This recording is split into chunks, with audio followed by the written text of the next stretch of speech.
본 방송에서 제공하는 부동산 정보는 투자 판단에 대한 조언입니다. 방송에서 제공하는 부동산 물건의 가치, 가격 상승 및 가격 하락에 대해서는 방송사에서 보장하지 않습니다.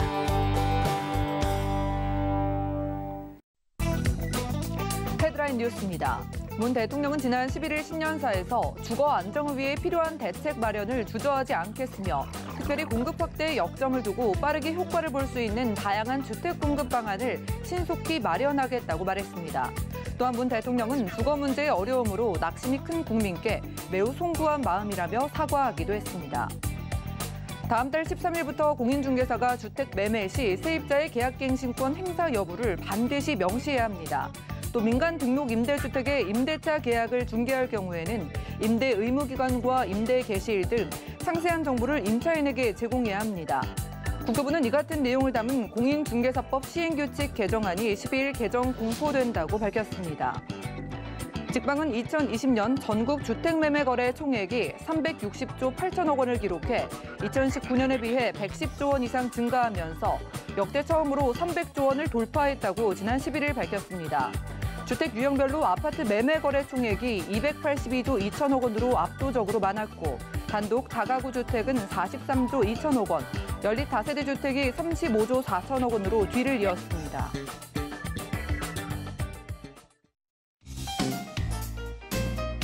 안녕하세요. 손에 잡히는 부동산 정보, 부동산 올인원의 민채합니다. 지난해 신년사에서 투기와의 전쟁을 선포했던 현 정부가 올해 신년사에서는 주택 정책의 포인트가 공급 확대로 옮겨간 걸 확인시켜줬습니다. 이에 따라서 정부가 설 이전에 내놓을 서울 도심 주택 공급 확대 대책이 또다시 주목받고 있다고 하네요. 오늘 부동산 올인원과 함께 하시면서 맞춤 투자 계획까지 세워보시고요. 아래 전화번호 언제든지 이용 가능합니다. 방송 중에 부동산 관련된 모든 궁금증은 02-3153-2668번으로 전화 주시면 저희가 해결해 드리고요. 또 무료 문자 번호 013-3366-0110번도 많은 이용 부탁드리겠습니다. 유튜브로도 바로 시청 가능한데요. 유튜브 검색창에 서울경제TV 실시간이라고 검색하신 후 아래 실시간 스트리밍 클릭하시면 휴대폰으로도 간편하게 시청 가능하고요. 저희가 제공해드린 정보는 전문가들의 조언일 뿐 해당 부동산의 가치와 수익률을 보장하지 않는다는 점 기억 부탁드립니다. 그럼 부동산 올인원 힘차게 출발해 볼게요.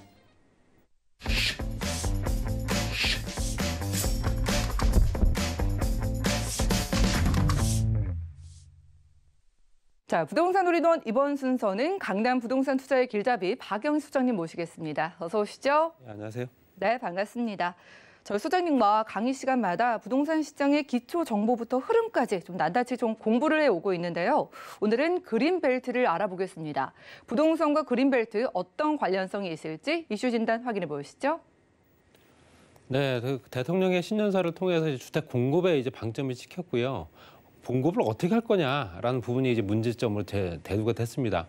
실제적으로 이제 역세권에 관련된 고밀도 개발이라든가 지역적인 여건에 따라서 뭐 그린벨트를 해제하고 다시 택지 개발 조성 사업을 해야 되지 않겠냐라는 얘기 여러 가지 얘기가 나오고 있습니다. 그렇기 때문에 그린벨트, 특히 이제 서울을 둘러싸고 있는 그린벨트의 활용도가 그만큼 주택 공급에 있어서 굉장히 큰 영향을 미치기 때문에 무분별하게 그린벨트를 또 해제를 하고 환경을 또 훼손하고 이런 형태로 가는 게 아니라 지역적인 여건별로 해서 맞춤형 어떤 개발 계획을 잡는 게 더욱더 낫지 않을까 말씀드리고 싶고요. 지금 진행되고 있는 여러 가지 사업들이 앞으로 얼마나 더 빠른 시기에 또 공급이 될 수 있을지는 좀 지켜볼 필요가 있습니다. 그래서 그린벨트에 대한 얘기를 좀 잠깐 해볼 필요가 있을 것 같아서 준비를 좀 해봤고요. 그린벨트는 뭐 개발 제한 구역이다 이렇게 보시면 될 것 같고요. 1941년도에 도입된 그린벨트, 41년 굉장히 오래됐죠. 처음에 지정된 후에 수도권 및 전국으로 확대가 됐고요.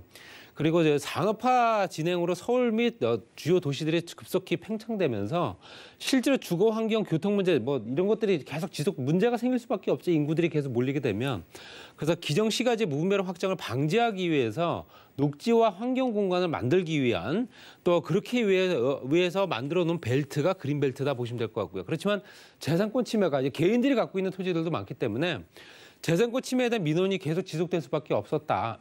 그래서 김대중 대통령 때도 그린벨트 조정 공약이 제시가 됐었던 때가 있었습니다. 그래서 그린벨트를 대거 규제를 완화하고 그 지역에 이제 어떤 활성화 지역으로 지정하겠다라는 내용도 들어가 있었지만 그게 지금까지도 뭐 이렇게 원활하게 돌아가지는 않습니다.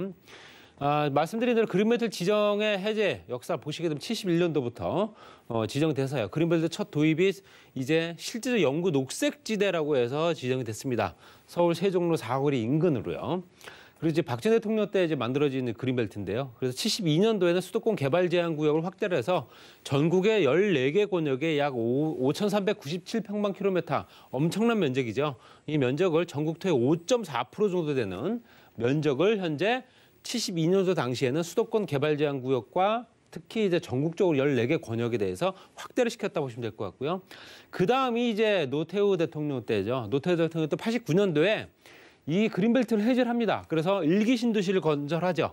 이게 잘 알고 계신 200만 호 건설, 일기 신도시 분당, 일산, 중동, 산본, 평촌까지 일기 신도시가 대부분 다 그린벨트를 해제한 후에 이 택지가 조성됐다 보시면 될 것 같고요. 수도권 규제가 또 완화됐던 시기가 이때다 보시면 될 것 같습니다. 그리고 김대중 대통령 때는 실제적으로 춘천과 청주 등 7개 중소도시의 권역을 해제를 했고요. 수도권 광역시는 일부만 해제됐기 때문에 크게 영향력을 미치지 못했습니다. 그 다음이 이제 노무현 대통령 때인데요. 이때가 바로 서울 그린벨트를 일부를 해제를 하고 택지 조성 사업이 진행됩니다. 이게 바로 뉴타운 사업인데요. 은평 뉴타운이 대부분 다 그린벨트를 해제한 다음에 현재 은평 뉴타운이라고 현재 자리하고 있는 그 뉴타운 사업이 마무리된 그 단지를 보실 수 있는 거고요. 그 다음이 위례신도시입니다.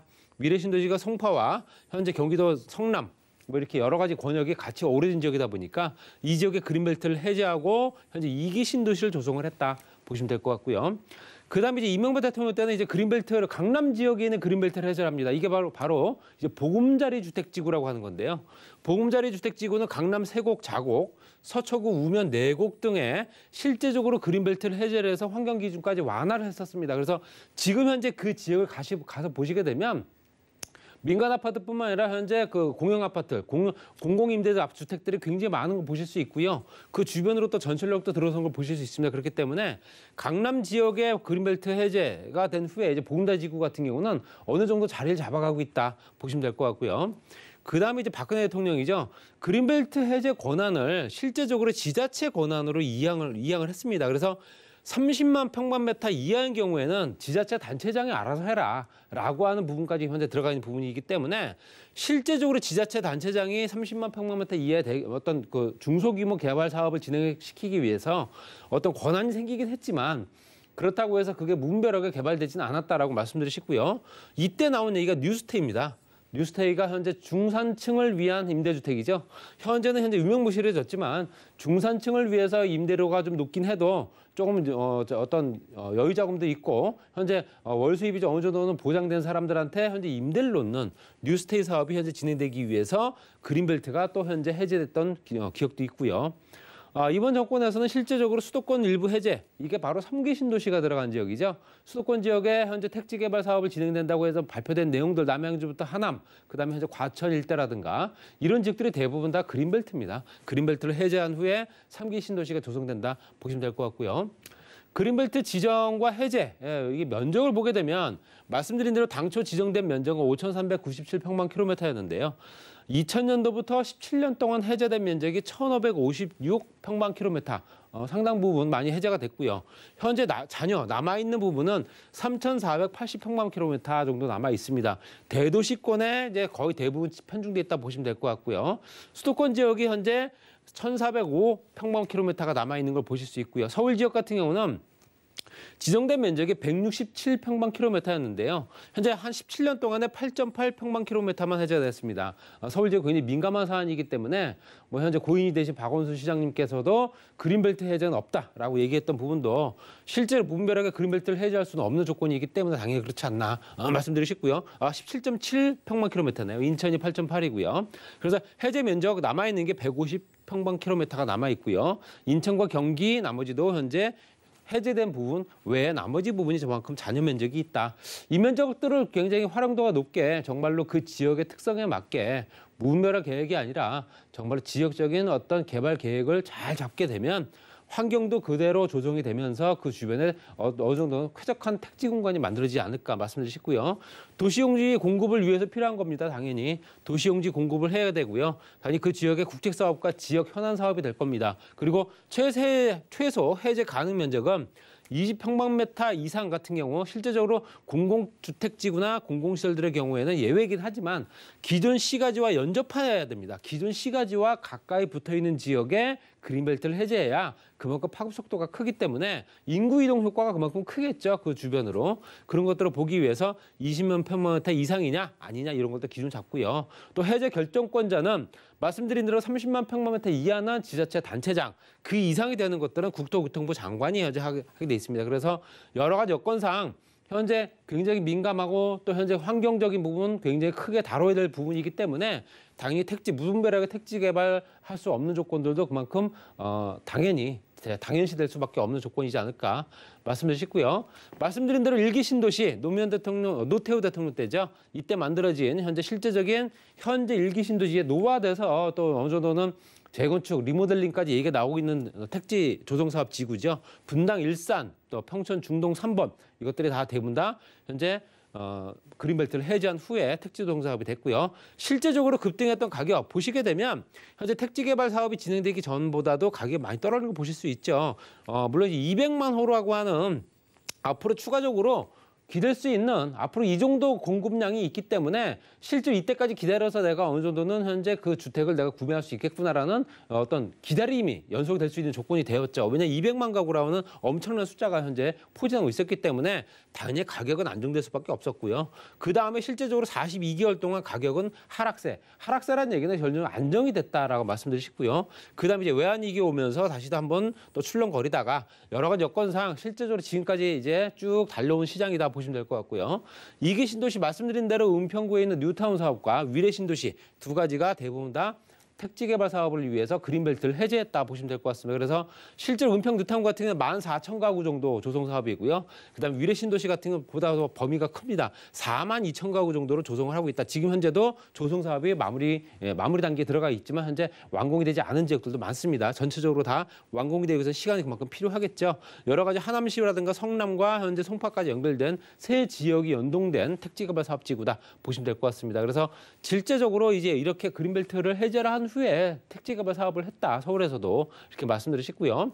또 강남 서초 말씀드린 대로 현재 이명박 대통령이 만들었던 강남 서초 보금자주택지구 이것도 말씀드린 여기 지역에 들어가 있는 그린벨트들 대부분 다 현재 농사를 짓던 그린벨트 또 비닐하우스가 많던 지역들 땅들 또 현재 화훼 농장으로 썼던 땅들 이런 땅들을 다 대부분 다 활용을 하고 있고요. 아직까지 일부 남아 있습니다. 그래서 실제적으로 이 주변이 앞으로 굉장히 더 활성화될 가능성도 더 크지 않겠나. 주변의 입지가 워낙 좋기 때문에 강남과 인접한 지역이기 때문에 당연히 그 효과는 더욱더 클 수밖에 없다 말씀드리고 싶고요.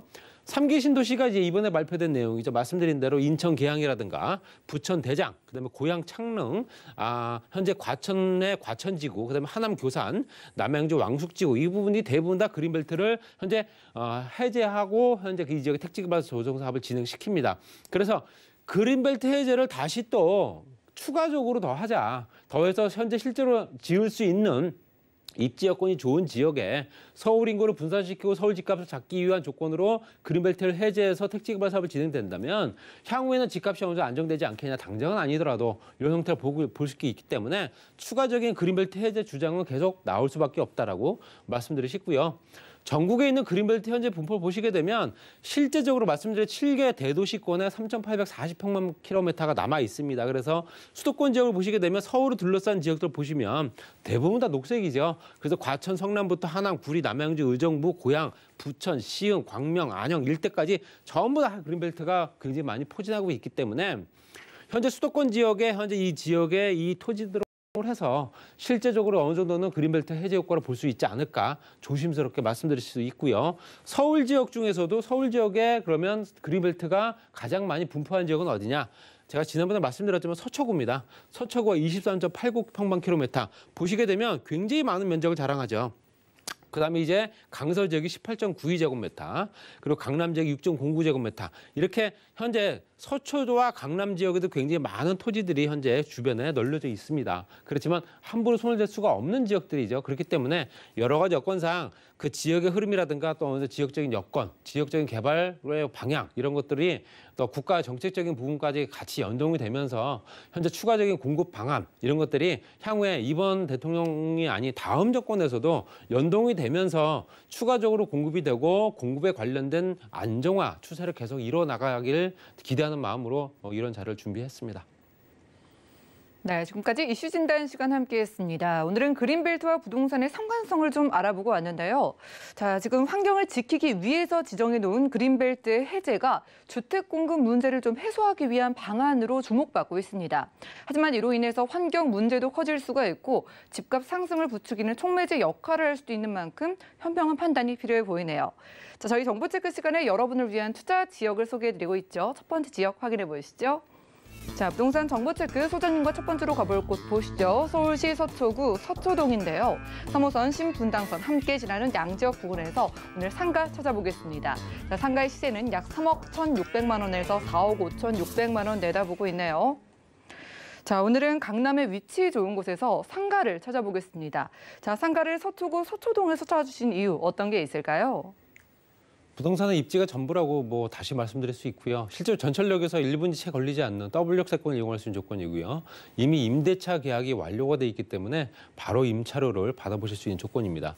지도상에 보시더라도 강남대로 현재 그 이면에 바로 위치해 있고요. 왼쪽으로 봤을 때는 경부고속도로 지하 사업에 현재 서초 IC가 또 있습니다. 그리고 GTX 이제 확정된 C노선이 현재 양지역을 지나기 때문에 이제 향후에는 트리플역 세권이 된다 보시면 될 것 같고요. 강남대로를 중심으로 봤을 때 왼쪽이 바로 서초, 오른쪽이 강남입니다. 도곡동과 대치동 그 연결된 그 주변의 재건축 단지라든가 학군 수요들 여러 가지 연결된 그 주변들의 고가 아파트들이 굉장히 많은 지역들이죠. 서초 지역에 현재 재건축 사업이 5,000세대가 진행되고 있습니다. 서초 우성 또 무지개 신동 아파트들이 현재 새 건물로 현재 탄생이 되고 있기 때문에 그 주변에 있는 집값들도 굉장히 크게 영향을 받을 수밖에 없습니다. 그리고 롯데타운이나 삼성과 또 강남대로 주변이 연결된 업무타운 밀집 지역이다 보니까 그만큼 임대 수요도 풍부한 지역이다 이렇게 보실 수 있고요. 전체적으로 보시면 강남역과 신분당 양재역 이용할 수 있는 강남대로 바로 이면에 전철역에서 1분 거리에 있습니다. 그리고 말씀드린 대로 현재 5,000세대 재건축 단지가 현재 한창 공사가 진행 중이거나 입주를 완료한 지역도 있죠. 또 롯데라든가 삼성이라든가 그 주변에 강남대로 중심으로 봤을 때 대기업들 굉장히 많이 포진하고 있기 때문에 직장인 수요가 많다는 얘기는 그만큼 상가, 공실이 없다는 얘기겠죠. 굉장히 활성화된 지역이다 말씀드릴 수 있고요.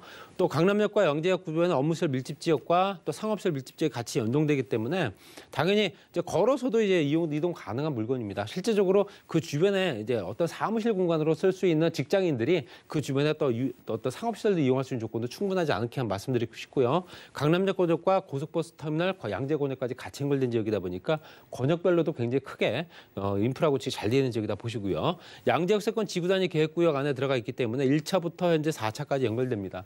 지구단위 계획구역 안에 들어가 있는 물건이고요. 당연히 토지 가격의 급등으로 인해서 투자 가치까지 높아질 거고요. 서초구청 또 복합화 사업을 통해서 앞으로도 투자 가치는 더욱 높아질 수 있는 주거 환경뿐만 아니라 그 주변에 업무 단지가 조성된다 말씀드리고 싶고요. 그 주변에 아래쪽으로 봤을 때 서초 오면 R&CD 현재 그 어떤 기업체들 예전한 연구원 단지라든가 중소기업 육성 단지 또는 도시형 RMD 또 복합구역 같은 경우 연결되면서 4개 권역으로 나누어서 개발되기 때문에 서초구에서 가장 큰 면적 개발이다 보시면 될 것 같습니다. 그만큼 그 주변의 인구 유동이라든가 또 어떤 그 자본 구매 또 어떤 이동 이런 것들 굉장히 많이 보실 수 있는 직장 인구 증가까지 연결됩니다. GTX C노선은 말씀드린 대로 현재 확정된 노선입니다. 그래서 삼성역에서 바로 양재역까지 이용되기 때문에 그만큼 이제 트리플 역세권의 효과를 그만큼 많이 받아볼 수 있다 보시면 될 것 같습니다. 가격은 3억 1,600만 원부터 4억 5,600만 원까지고요. 임대 예상가 3천만 원 보증금에 월 145만 원부터 180만 원까지 현재 임대차가 완료됐습니다. 그리고 대출 가능 금액이 2억 2천만 원부터 3억 2천만 원까지 투자 금액이 6,600에서 1억 600만 원 정도 들어간다 보시면 될 것 같고요. 강남대로 직장구 밀집 지역이다 보니까 임차 수요가 풍부하죠. 공실이 없습니다. 당연히 역세권도 개발 사업 때문이라도 그 주변의 인구들이 더욱더 많이 늘어날 겁니다. 그리고 임대료가 높기 때문에 수익률이 굉장히 높다 말씀드리고 싶고요. 최옥세권이기 때문에 당연히 또 이 주변에 또 입지권이 그만큼 우수한 다른 지역보다 임대료가 높은 지역이고요. 환승역이라든가 3호선, 신분당선, GTX까지 연결되기 때문에 투자 가치까지 높아지는 그런 상가가 아닐까 이렇게 정리하겠습니다. 네, 입지가 돋보이는 지역이죠. 서초구 서초동에서 매달 월세를 받을 수 있는 상가 소개해드렸고요. 다음 지역도 확인해 보시죠. 자, 부동산 정보체크 소장님과 두 번째로 가볼 곳은 서울시 강남구 역삼동인데요. 2호선 역삼역 근처에서 분리형 1.5룸 구조의 오피스텔 확인해 볼게요. 오피스텔의 가격은 약 3억 900만 원에서 4억 5천만 원 예상되나요? 자, 이번에 상가에 이어서 오피스텔 확인해 보겠습니다. 강남구 역삼동 가볼 텐데 역삼동에 있는 소형 오피스텔 보시는 이유가 어떤 걸까요? 테헤란로 주변 생각하시면 직장이 밀집 지역 보실 수 있으십니다. 직장인들이 워낙 많은 지역이죠. 그렇기 때문에 당연히 조금밖에 사무실 이용하고자 하는 창업하는 사람들도 많죠. 이런 사람들을 상대로 해서 소사무실로 이용할 수 있는 이미 준공됐습니다. 준공됐기 바로 입주 가능하고요. 실제로 역삼역에서 도보 3분 정도 거리밖에 안 됩니다. 역삼역에서 3분 정도 거리에 위치하고 있다 보시면 될 것 같고요. 아래쪽 쭉 내려가게 되면 강남역이죠. 강남역이 신분당선 연장선까지 연결되기 때문에 전철역이 또 그 주변에 또 활성화될 수 있는 조건이고요. 인구 이동이라든가 또 이용객들이 그만큼 많아진다 보시면 될 것 같습니다. 또 우측으로 봤을 때는 현재 삼성역과 연결된 그 주변에 국제로 복합지구와 연결되기 때문에 당연히 이 주변 테헤란로 주변 더욱더 활성화될 수밖에 없다. 어느 정도는 현재 수익형 부동산으로서 자리 잡을 수 있는 그 입지 여건이다 이렇게 말씀드리고 싶고요. 그만큼 수익률도 굉장히 높을 수밖에 없다 보시면 될 것 같습니다. 당연히 그 주변에는 IT 기업과 엔터테인먼트 기업들이 워낙 많습니다. 젊은 직장인들도 많고요. 젊은 창업자들, 벤처 사업가들 굉장히 많은 지역입니다. 당연히 시작은 작게 하지만 그만큼 규모가 커질 수밖에 없는 그런 업무 창업 단지들이 많은 지역이기 때문에 당연히 그 주변에는 업무 시설을 이용할 수 있는 조건들 많이 충분할 겁니다. 그렇기 때문에 그런 것들을 확충하기 위해서는 당연히 이런 오피스텔들이 필요하다라고 말씀을 드리고요. 당연히 혼자 사는 인구들이 워낙 많다 보니까 소형 오피스텔들 특히 이제 업무의 활성화에 맞춰서 업무로 쓸 수 있는 오피스텔들이 굉장히 활용도가 높은 지역이다 이렇게 말씀드리고 싶습니다. 또 그 주변은 강남역과 역삼역, 선릉역부터 해서 테헤란로 주변 거기에 현재 경부고속도로 지하사업이 진행되고 있는 서초YC와 반포IC가 연결되고요. 그 주변 학군이라든가 교통시설들 뭐 현재 광역교통 버스망부터 광역교통 전철망까지 같이 연결되고 있죠. 또 종합병원부터 해서 관공서가 같이 포진하고 있기 때문에 주변의 인프라들의 구축은 워낙 잘 되어 있는 지역인 걸 다 아실 겁니다. 그렇기 때문에 그만큼 주변 활성화가 앞으로도 더욱더 주목이 되고요.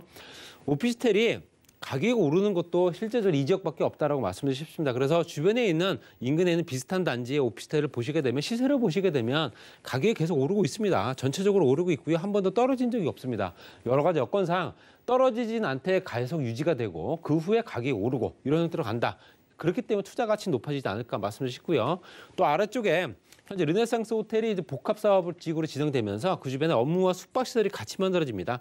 예전에는 단순하게 숙박 시설만 있었는데 이제 업무 시설이 한 동이 또 별도로 만들어지기 때문에 직장인들이 그만큼 많이 들어올 수밖에 없다라고 말씀드리고 싶습니다. 그렇기 때문에 여러 가지 여건의 복합 시설로 만들어진 조건들 때문에라도 직장인 구성들이 그만큼 많아지고 이런 소형, 초소형 오피스텔을 찾는 직장인들 굉장히 많아질 수밖에 없다 이렇게 보실 수 있고요. 또 삼성동에 개발되는 국제교로 복합지구 같은 경우도 지하 공간, 지하부터 지상 구간까지 같이 개발되고 송파까지 연결되고요. 탄천 정비 사업부터 한강 정비 권역까지 연결되기 때문에 대규모 정비 사업이면서 대규모 복합 지역이다 보시면 될 것 같고요. 현대자동차 우리나라에서 가장 높은 건물이 들어설 수 있는 조건들 현재 다 만들어 놨습니다. 그리고 그 주변에 인구 구성들이 워낙 좋아지는 호텔, 공연장부터 전시장, 컨벤션까지 같이 만들어지고요. 지하 공간 개발은 GTX C노선부터 A노선, 위례신사, 또 현재 경전철 사업까지 같이 연결되기 때문에 그런 것들 따라서 교통과 여러 가지 연결된 인프라 구축이 그만큼 굉장히 많아지는 지역이다 보시면 될 것 같고요. 따라서 삼성동에 개발되는 지역의 연계 개발로 각 전철역이 연결됩니다. 그래서 전철역, 천정역, 역삼역, 강남역까지 연결되는 상업지구에 전체적으로 일종 지구단위 계획구역이 집행이 되고 용적률을 상향시켜줍니다. 용적률은 대부분 다 50%에서 거의 200% 이상 올려주기 때문에 당연히 그 주변에는 현재 고밀도 개발이 가능한 그런 형태로 갈 수밖에 없다라고 말씀드리고요. 그렇기 때문에 투자 가치는 더욱더 높아질 거다 보시면 될 것 같습니다. 가격은 3억 900만 원부터 4억 5천만 원까지고요. 부가세는 별도고요. 임대 금액은 현재 실제적으로 2억 6천만 원 전세도 올 수 있습니다. 또 3억 8천만 원까지 가능하고요. 실투자 금액이 4,900에서 7천만 원까지지만 실제적으로 이거는 업무 시설과 연결된 시설로 활용하는 게 더욱더 좋습니다. 그렇기 때문에 보증금 2천만 원에 월 105에서 120만 원까지 수익형으로 보시고 실제로 투자할 수 있는 여건들 여러 개 구입하셔서 그만큼 현재 매월 받는 수익을 높아지는 어떤 사무실 개념으로 보시면 될 것 같다 보시면 될 것 같고요. 대출 가능 금액 크죠. 2억 4천만 원부터 3억 4천만 원까지. 투자 금액이 4,900에서 9천만 원밖에 안 드는 그만큼 수익률도 굉장히 높은 이런 것들도 자랑할 수밖에 없는 그런 지역이다 보시면 될 것 같습니다.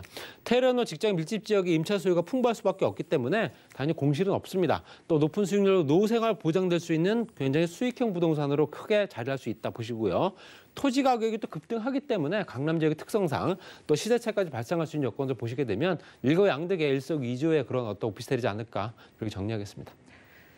네, 월세는 물론이고 시세 차이까지 기대해 보면서 강남구 역삼동에서 소형 오피스텔까지 두 번째로 확인하고 왔습니다. 자, 2021년 부동산 투자 고민만 하지 마시고 무료 전화 상담해 보시는 건 어떨까요? 자, 2021년에 유망한 부동산 투자처 알려드리고 상품까지 소개해드리는 1:1 무료 상담 전화 한 통이면 가능하다고 합니다. 매주 수요일과 토요일 오후 2시부터 진행되는 1:1 무료 상담 참여를 원하시는 분들은 02-3153-2668번으로 많은 연락 주시기 바라고요. 자, 이 시간 채워주신 소장님과는 인사 나누겠습니다. 고맙습니다. 오늘 함께한 정보는요. 네이버 TV의 SNTV 부동산 사람들에서 언제든지 다시 한번 확인이 가능하고요. 자, 박영희 소장님의 부동산 정보들 확인해 보시죠.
네, 부동산 시장에 대해서 올바르게 이해하려면 정확하고 빠른 정보가 필요하겠죠. 오늘 부동산 올인원과 함께 하시면서 시장 소식과 투자 포인트까지 알차게 챙겨보시기 바라고요.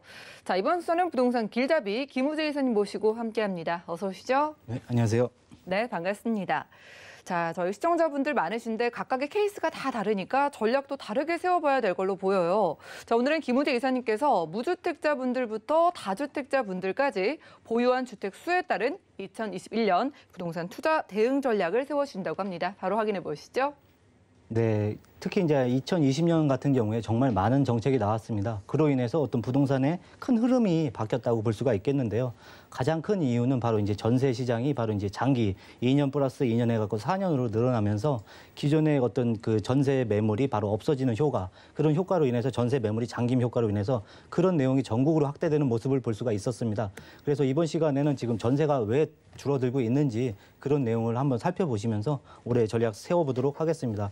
일단 그 전세가 없어지는 이유는 정말 여러 가지 이유가 있겠는데요. 특히나 전세가 없어지는 이유는 바로 이제 실거주 조건이 너무 그 큰 혜택을 받기 때문입니다. 특히나 이제 실제로 이제 투자 수요는 철저히 없애고 실제 거주하고 입주해갖고 이제 살았을 때 가장 많은 특히나 양도세나 재산세 혜택에서 가장 많은 혜택이 나오기 때문에 전국적으로 이제 주택 거래가 실거주 위주로 변하고 있는 모습 볼 수가 있었습니다. 특히나 조정지역 내 양도세 혜택 조건이 바로 이제 2년 동안 실거주를 했을 때 바로 그런 혜택이 간다는 점.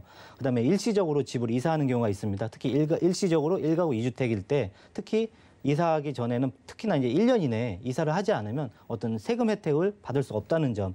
더군다나 이제 주택담보대출을 받더라도 6개월 이내에 입주를 해야지만이 또 한 번 그 대출이 환수가 되지 않는다는 점. 그다음에 토지거래 허가구역 내에서도 그 집을 사게 된다면 6개월 이내로 진짜 이사를 해갖고 실제 입주를 해야지만이 큰 혜택을 받을 수 있겠습니다. 더군다나 재건축 아파트 같은 경우에는 바로 이제 입주권 투자라고 할 수 있습니다. 특히나 오래된 30에서 40년 이상 된 아파트를 가지고도 실제로 2년을 거주했을 때 입주권을 주기 때문에 굉장히 투자 조건이 까다로워졌다라고 보시면 좋을 것 같습니다.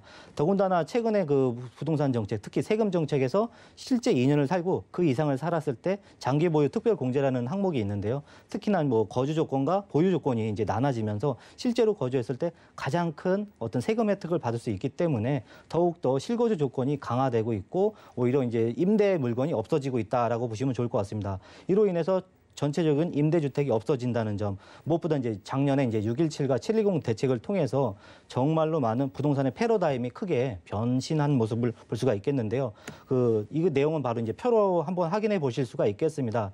이 내용은 이제 KB 자료가 되겠고요. 기준점은 2019년 1월 14일을 그 기준점으로 하고 그 시점을 기준으로 얼마만큼 매매와 전세 가격이 올라갔는지 내용을 확인할 수 있는 그 표입니다. 특히 첫 번째 좌측에 있는 건 이게 매매 지표라고 볼 수가 있겠는데요.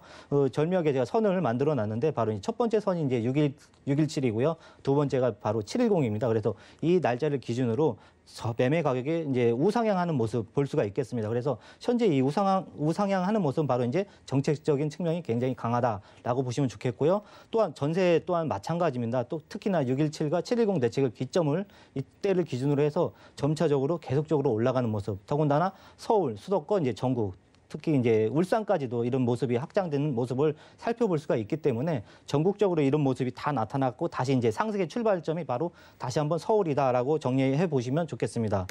그다음에 이제 시장별로 수요와 공급의 어떤 내용을 한번 살펴보시도록 하겠습니다. 그 시장을 예측할 때는 수요 측면이 있고 공급 측면이 있겠는데요. 특히 이제 매매 시장의 수요 측면 같은 경우에는 최근에 이제 규제 정책의 그 핵심은 바로 2년 거주를 하고 또 오랫동안 그 한 집에 오랫동안 살았을 때 세금 혜택을 가장 많이 받을 수 있는 어떤 그런 모양새입니다. 그래서 실거주 조건이 강하고 더군다나 상급지로의 그런 이동 현상이 굉장히 강하기 때문에 앞으로도 이런 현상이 계속될 수 있다. 그다음에 매매 시장에서 공급 역할 같은 경우에는 최근에 도심 내 재건축 재개발이 굉장히 위축된 모습 살펴볼 수가 있겠습니다. 그래서 공공 위주로 대책을 만들어서 공급을 한다고 하지만 그 공급된 주택이 나오는 기간까지의 어떤 시간이 필요하겠고요. 더군다나 그 소비자가 그다음에 시청자분들이 원하는 주택의 품질을 그 수요에 맞출 수 있는지 굉장히 좀 그 의심스럽다고 볼 수가 있겠습니다. 그래서 기존 주택을 오히려 더 선호하는 현상이 나타나기 때문에 매매 시장 같은 경우에는 수요와 공급을 살펴보더라도 오히려 매매가 더 강세가 나타날 수 있다 보시면 좋을 것 같고요. 그다음에 전세 시장 같은 경우에는 전세는 바로 이제 실수요 시장에 바로 기준점이 된다고 볼 수가 있겠습니다. 대표적인 사례가 이제 직장과 주거지가 가까운 직주근접의 특징이 있겠고요. 그다음에 학부모, 어머니, 아버님의 마음으로 이제 자녀들을 키우는 학군의 수요가 있겠습니다. 이 수요는 그 투자 수요가 아니라 철저히 실수요로 꾸준하게 위치하고 있다는 점 때문에 그 전세의 수요는 꾸준하지만 더군다나 지금 청약 그 대기 수요도 엄청납니다. 그래서 매매보다는 전세로 가는 수요가 강하다. 그래서 전세가 계속적으로 강세가 나타나는 모습 살펴볼 수가 있겠고요. 무엇보다 이제 전세 시장의 공급 측면을 살펴본다면 최근에 주택임대 사업자의 혜택이 없어지고 그다음에 신축의 공급이 급감하면서 굉장히 공급이 부족한 모습 볼 수가 있겠습니다. 그래서 이런 모습이 전국적으로 확장되면서 오히려 전세 시장이 계속 강세가 나타나는 모습 살펴볼 수가 있겠습니다.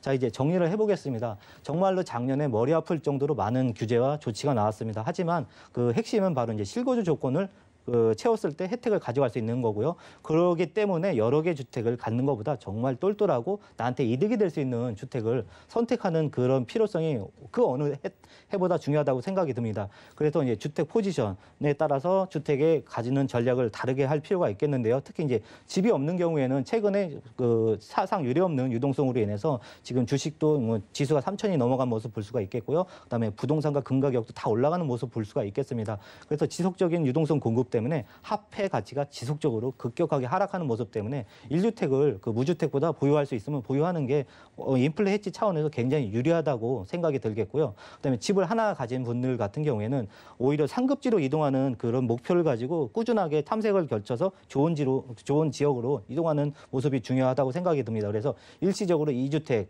그 혜택을 활용해서 상급지로 올라타는 전략이 여전히 유효하다라고 생각이 들겠고요. 근데 마지막입니다. 근데 여러 가지 집을 가지고 있는 경우에는 그 총 자산보다 순자산을 지키는 게 굉장히 중요하다고 생각이 듭니다. 특히나 우리가 이제 재산세나 뭐 종부세, 그다음에 그 어떤 세금의 가표를 잡는 거는 전체 매매랑 실거래 금액입니다. 그래서 내가 실제로 투자한 돈은 뭐 아무래도 전체 금액보다 작을 수밖에 없기 때문에 세금이 최근에 이제 많이 그 부과되기 때문에 이런 세금 규제를 피하기 위해서는 정말로 알차고 똘똘한 주택으로 이게 순번을 정하면서 하나씩 정리하면서 그 어떤 세금 리스크를 피해가는 전략이 유효하다고 정리할 수 있겠습니다.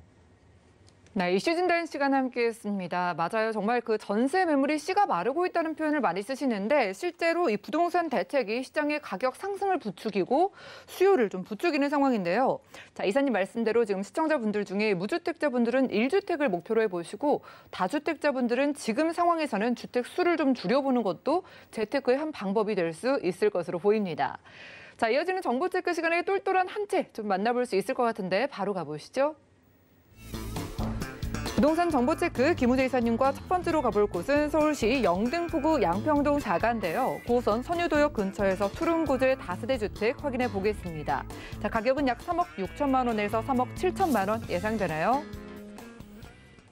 자, 서울 안에서 소형 가구, 1인 가구가 많은 지역 중 하나가 영등포구인 걸로 보여요.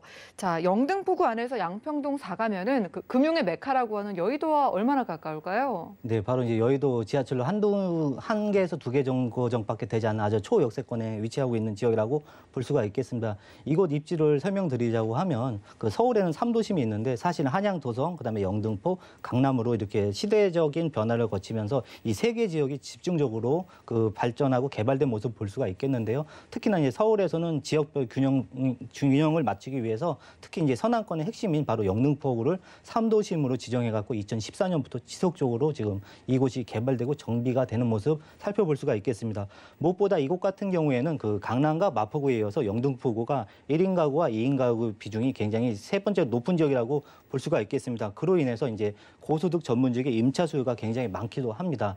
더군다나 이런 원인으로 인해서 소형주택이 꾸준하게 잘 나가고 있고요. 더군다나 이제 전세 가격과 매매 가격도 이제 야금야금 올라가는 모습을 살펴볼 수가 있겠습니다. 다음 그림을 살펴보시겠습니다. 다음 그림을 살펴보시면 특히나 이제 서울의 이제 핵심 노선인 바로 이제 지하철 2호선과 9호선이 이제 교차역인 당산역과 그다음에 이제 9호선인 선유도역을 이제 도보로 5분에서 6분 정도 위치한 곳에 해당되기 때문에 어떤 역세권의 특징을 가지고 있는 매물이라고 볼 수가 있겠고요.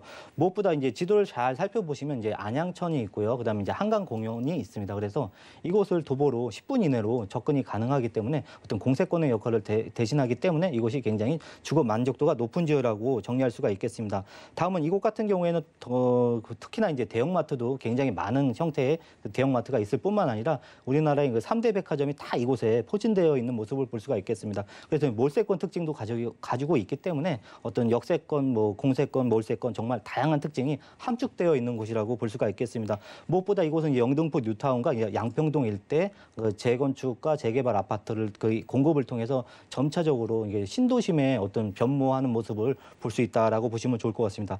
다음은 이제 직주 근접의 특징을 살펴보실 수가 있겠는데요. 특히나 이곳에는 1호선, 2호선, 5호선, 9호선 다양한 노선이 있습니다. 특히 이제 5호선 같은 경우에는 마곡과 여의도 공도, 강화문까지의 접근성이 정말 편리한 노선이라고 볼 수가 있겠고요. 그다음에 지하철 2호선과 9호선이 있기 때문에 강남과의 어떤 접근성도 굉장히 뛰어난 지역이라고 할 수가 있겠습니다. 그 밖에 뭐 지벨리와 상암 DMC 업무타운과의 접근성이 굉장히 좋기 때문에 직주 근접의 특징이 가장 잘 나타나고 있는 지역이다라고 정리할 수 있겠습니다. 네, 지금 입지 조건 보시고 영등포구 위치가 이렇게 좋았어라고 생각을 하실 것 같아요. 자, 저희가 영등포구를 서울 3도심이라고 해가지고 개발 이야기를 정말 많이 하시던데 호재 어떤 게 있을까요? 네, 호재 같은 경우에는 그 구도심에서 신도심으로 변모하는 과정 중에 이제 도로망이 확장되는 모습 살펴볼 수가 있겠습니다. 특히나 이제 그 이쪽에는 이제 상습 정체 구간이 있는데요. 대표적인 사례가 이제 서부간선도로입니다. 이 서부간선도로는 이제 안양천 유후부지를 활용해갖고 그다음에 공사 속도가 꽤 빠르게 진행이 되고 있기 때문에 올해 이제 마무리되는 모습 살펴볼 수가 있겠고요. 그로 인해서 지상은 공원화되고 지상은 이제 도로화되기 때문에 굉장히 도로 개선과 그 지역의 접근성이 좋아진다라고 보시면 좋을 것 같고요. 마찬가지입니다. 또 제물포길 또한 그 지상은 공원으로 만들고요. 그다음에 지하를 그 도로로 만들기 때문에 더욱더 이제 목동과 어떤 그 신시가지 아파트의 접근성이 좋아지면서 이곳이 더욱더 부동산 가치가 올라가는 모습. 그래서 유동인구가 증가하고 도로가 개선되는 그런 모습을 긍정적인 모습을 기대해 볼 수가 있겠습니다. 다음은 이제 신안산선 개통 효과를 볼 수가 있겠는데요.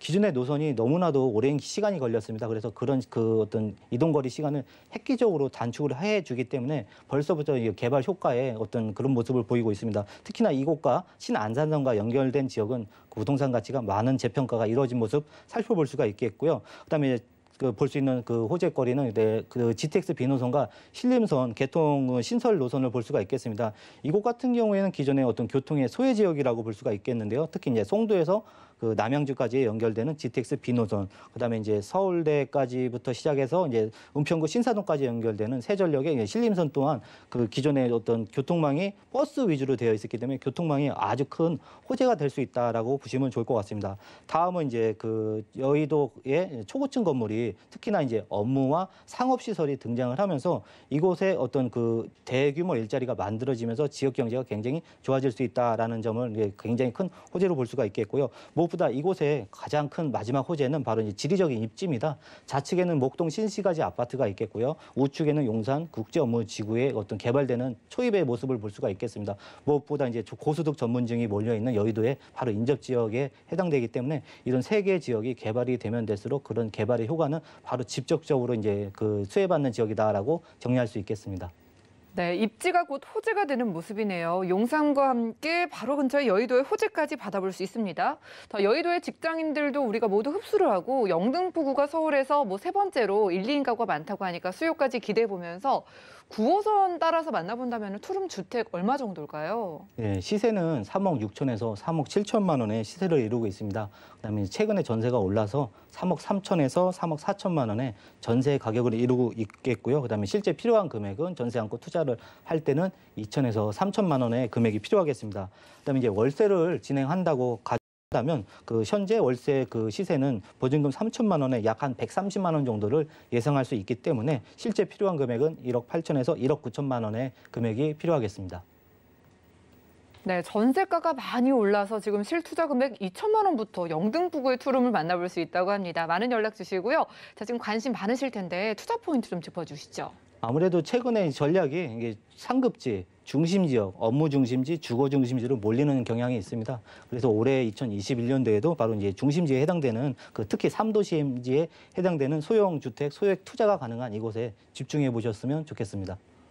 네, 개발의 여지가 큰 만큼 가격 상승에 대한 기대감도 높은 지역에서 함께했습니다. 영등포구 양평동 4가 9호선 역세권에 위치한 투룸이었고요. 다음 지역도 가보시죠. 자, 부동산 정보체크 이사님과 두 번째로 가볼 곳은 서울시 서초구 양재동인데요. 3호선 신분당선 함께 이용할 수 있는 양재역 부근에서 이번에도 투룸 고소의 다세대 주택 만나보겠습니다. 자, 가격 보시죠. 약 4억 8천만 원에서 4억 9천만 원 내다보고 있네요. 자, 이번엔 강남으로 왔습니다. 강남 3구니까 입지적인 자랑거리 참 많을 텐데 그중 뭐 서초구 양재동만의 입지 조건 어떤 게 있을까요? 네, 그 서초구 같은 경우는 강남 3구에 해당되면서 그 강남구의 어떤 배후 지역이라고 볼 수가 있겠는데요. 최근에 이곳에 많은 그 일자리와 개발이 집중되고 있는 모습 볼 수가 있습니다. 이곳 같은 경우 지도를 살펴보시면 그 양재천과 양재역 중간 지점에 위치해 해당된다고 보시면 좋을 것 같고요. 무엇보다 이곳은 다양한 녹지 공간이 많습니다. 특히 한강까지 걸어서 도보로 이용할 수 있는 그 양재천을 끼고 있기 때문에 대형 선로공원이 있습니다. 그래서 이러한 프리미엄이 굉장히 잘 나타나는 곳이기도 하겠습니다. 무엇보다 이곳엔 또한 그 경부고속도로가 있기 때문에 경부고속도로의 그 터미널의 종점이 있기 때문에 이곳으로 인해서 다양한 유동인구가 발생할 수밖에 없었습니다. 그래서 정말로 많은 인프라가 있기 때문에 정말 사람들의 주거 만족도가 높은 지역이다라고 보시면 좋을 것 같겠고요. 무엇보다 이제 강남역 상권을 정말 쉽게 이용할 수 있는 아주 가까운 거리에 위치해 있다는 점. 그다음에 이제 무엇보다 강남구 특히 개포동에 그 재건축 그 사업이 진행되기 때문에 그런 재건축 사업이 진행될수록 이주 수요가 나올 수밖에 없는데 이런 이주 수요에 혜택을 받는 지역이다라고 보시면 좋겠고요. 다음 그 지도를 살펴보시면 다음은 이제 대형 업무타운 특히 이제 많은 일자리가 있는 모습을 살펴볼 수가 있습니다. 특히 그 강남 3구에는 약 70만여 그 가구의 어떤 인구가 종사하고 있는 모습 볼 수가 있겠는데요. 특히 그 커다랗게 세 가지 업무축을 볼 수가 있겠습니다. 첫 번째는 바로 성형과 미용에 관련된 커다란 업무군이 있겠고요. 두 번째는 바로 이제 2호선 테헤란로 중심으로 벤처와 어떤 산업 벨트가 정말 많이 집중되어 있는 모습 살펴볼 수가 있겠습니다. 그다음에 이제 살펴볼 수 있는 건 의료와 R&D 연구 산업 단지 또한 이곳에 정말 큰 축으로 업무가 모여지고 있는 모습 살펴볼 수가 있기 때문에 명실상부한 전국 우리나라 최대의 업무타운이라고 정리할 수 있겠습니다. 마지막으로 이제 살펴볼 수 있는 입지 내용은 바로 이제 이런 직장 수요가 정말로 원활하게 빠르게 이동할 수 있는 바로 지하철과 이제 그 도시고속도로가 얼마만큼 잘 정비되어 있는 모습을 나타낸 지도라고 볼 수가 있겠습니다. 특히나 이곳은 신도시 개념으로 만들었기 때문에 토지 구획 정리가 정말 잘 되어 있는 모습 확인해 볼 수가 있겠습니다. 그래서 지하철과 도시고속도로의 어떤 모양이 바로 이제 가로 세로가 반듯한 형태로 잘 정리된 모습 확인해 볼 수가 있겠습니다. 네, 서초구 양재동에서 특별히 일자리가 집중되는 소식이 많다고 합니다. 이미 조건이 좋다 보니까 일자리가 많은 동네인데 어떤 일자리가 얼마나 생겨나는지 좀 구체적으로 알아보고 싶고요. 교통 호재 어떤 게 있을까요? 네, 정말 많은 호재가 있는데요. 바로 이제 일자리 호재라고 볼 수가 있겠습니다. 특히나 양재동 일대는 양재 R&CD 특구 조성을 통해서 특히나 이제 대기업, 중소기업, 벤처기업 이렇게 세 가지 기업들이 서로 간에 이제 보완점을 해결해주면서 어떤 균등하게 어떤 일자리가 만들어지는 모습 볼 수가 있겠습니다. 그러면서 이제 고용이 창출되면서 이곳에 점차적으로 좋아지는 모습 살펴볼 수가 있겠고요. 무엇보다 이곳 같은 경우에는 서초대로의 어떤 부지 또한 더욱더 개발이 되면서 업무 축과 상업 축이 확장되는 모습 볼 수가 있겠습니다. 특히나 강남역에서 서초역 일대에 바로 이제 서초대로가 있는데 이곳에 이제 바로 이제 코오롱 부지와 롯데칠성 부지가 있습니다. 이곳에 이제 지구 단위 계획 변경을 통해서 이제 종상향 건물을 높게 올리게 됨으로써 이곳에 상업과 업무 그다음에 쇼핑 시설이 등장하게 됨으로써 강남구의 상업 시설과 업무 타운이 서초구로 점차적으로 이동해가는 모습 살펴볼 수가 있겠습니다. 다음은 이제 GTX 신호선이 이제 개통되는 효과를 기대해 볼 수가 있겠는데요. 특히 GTX 신호선은 바로 이제 강남구에서 세 군데의 역사를 가지고 있습니다. 그 중에 한 군데가 바로 이제 양재역이라고 할 수가 있겠는데요. 특히나 이 양재동 같은 경우에는 최근에 지구 단위 변경을 통해서 더욱더 이제 일자리가 들어올 수 있게끔 점차적으로 가시화되고 있는 모습 볼 수가 있겠습니다. 그래서 일자리와 이제 교통이 만나고 있는 곳이 바로 양재동이다라고 보시면 좋을 것 같습니다. 다음은 이제 신분당선 연장 효과를 볼 수가 있겠습니다. 신분당선은 바로 이제 1단계 공사가 마무리되고 이제 2단계 공사가 이제 용산까지도 이제 연결된다고 합니다. 기존에 이제 용산 같은 경우 이제 앞으로 변모가 된다면 국제 업무지구가 되겠고요. 그다음에 양재동 같은 경우에 대규모 업무타운으로 연결이 되기 때문에 대규모 서울의 주요 업무타운의 접근성이 14분 이내로 접근이 가능하기 때문에 굉장히 뛰어난 호재라고 볼 수가 있겠습니다.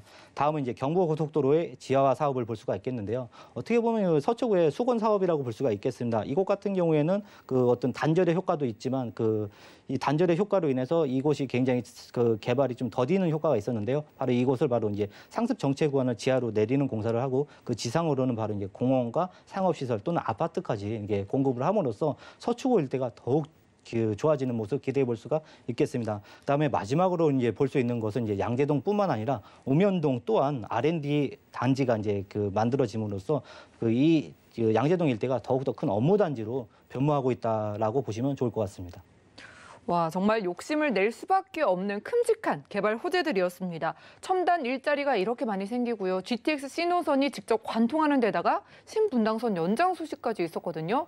이 모든 걸 누려가려면 여기 양재역 역세권의 투룸 얼마만큼의 투자 금액 필요할까요? 네, 최근에 전세가 올라갔고 이제 갭투자의 여력이 많이 좋아졌다라고 보시면 좋을 것 같습니다. 시세는 4억 8천에서 4억 9천만 원의 시세를 이루고 있고요. 특히 이제 전세는 4억 5천에서 4억 7천만 원의 전세 시세를 이루고 있습니다. 그래서 필요한 금액은 2천에서 3천만 원의 금액이 필요하겠고요. 그다음에 이제 월세를 생각하고 고려한다고 가정을 한다면 보증금 5천에 약 130만 원 정도를 예상할 수 있기 때문에 대출이 약 2억에서 2억 2천이 나옵니다. 그래서 실제로 필요한 금액은 2억에서 2억 3천만 원의 금액이 필요하겠습니다. 네, 강남권에서 일자리가 넘치는 이곳 양재역 역세권의 투룸 실투자 금액이 2천만 원대부터 시작 가능하다고 하니까 많은 연락 주시기 바라겠습니다. 02-3153-2668번으로 연락 주시면 되겠고요. 자, 이 시간 채워주신 이사님과는 인사 나눌게요. 오늘 고맙습니다. 자, 오늘 보신 정보는요. 네이버 TV, SNTV 부동산 사람들에서 언제든지 다시 한번 확인이 가능하고요. 자, 김우재 이사님과 함께한 부동산 정보들 정리해 보시죠.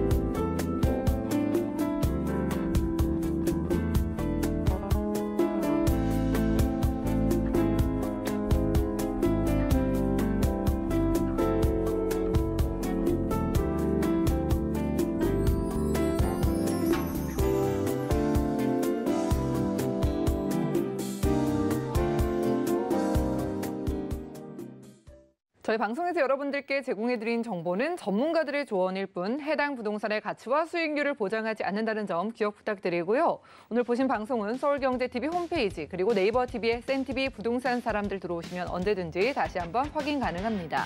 자, 방송 끝난 이후에도 전화번호 계속해서 열려 있으니까요. 부동산 관련된 모든 궁금증은 02-3153-2668번, 또 무료 문자 번호 013-3366-0110번으로 많은 연락 주시고요. 도움되는 정보로 찾아뵙겠습니다. 함께해 주신 여러분 고맙습니다.